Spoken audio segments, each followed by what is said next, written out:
God, কি দেখতেছি এটা? সর্বনাশ!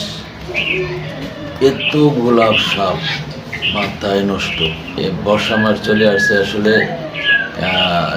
দেখেন, যারা আমরা গ্রাম অঞ্চলে খেতে কামারে কাজ করি, যারা কৃষক আছেন, আসলে আপনারা সবাই সতর্কভাবে দেখে শুনে কাজ করবেন।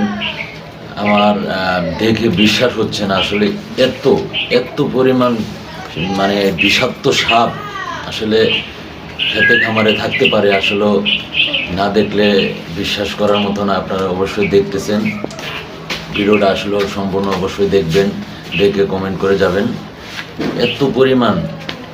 এত পরিমাণ সাপ আসলে মানে দেখার মতো নয়। আপনারা হয়তো অনেকে মনে করবেন যে এগুলা হয়তো চাষবাস করতেছে, আসলে চাষবাস নয়।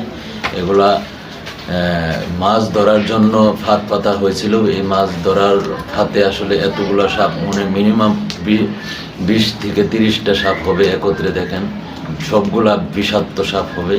এতগুলা সাপ এখানে আটকা পড়েছে। আসলে দেখেন, আটকা পড়ার পরে মুরব্বী যখন দেখছে তখন এই সাপগুলোকে খবর দিয়ে আনা হয়েছে।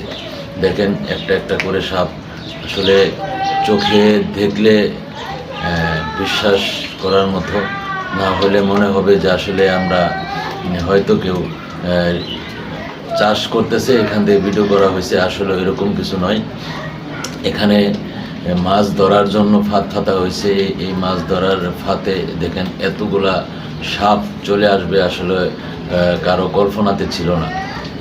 আপনারা দেখেন, আপনারা যারা খেতে খামারে কাজ করেন, এই বর্তমান বাংলাদেশে আসলে সাপের উৎপাত অনেকটাই বেশি মনে হচ্ছে। সবাই সতর্কভাবে কাজ করবেন ইনশাল্লাহ। সবাই আর ভিডিওটা শেষ পর্যন্ত দেখবেন অবশ্যই। যাওয়ার আগে অবশ্যই কমেন্ট করে যাবেন ইনশাল্লাহ। আমি আপনাদেরকে কথা দিচ্ছি, যারা আমার ভিডিওটি দেখে কমেন্ট করবেন সকলকে ইনশাল্লাহ আমি ফলো ব্যাক দিয়ে যাব। আর সবার সাথে আমি ইনশাল্লাহ থাকবো।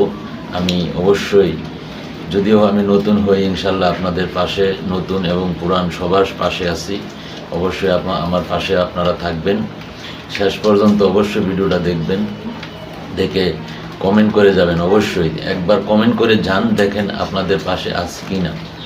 এই ভিডিওটা আসলে সবার দেশ গ্রামের কৃষক ভাইরা যারা আছেন ওনাদের যেন প্রত্যেকটা জায়গায় ছড়িয়ে যায়, এইভাবে আপনারা সবাই শেয়ার করে দিবেন, যাতে খেতে খামারে আমরা যারা কৃষকরা আছি, গ্রামের লোকজন যারা আছেন, আপনারা সবাই ভিডিওটা দেখবেন এবং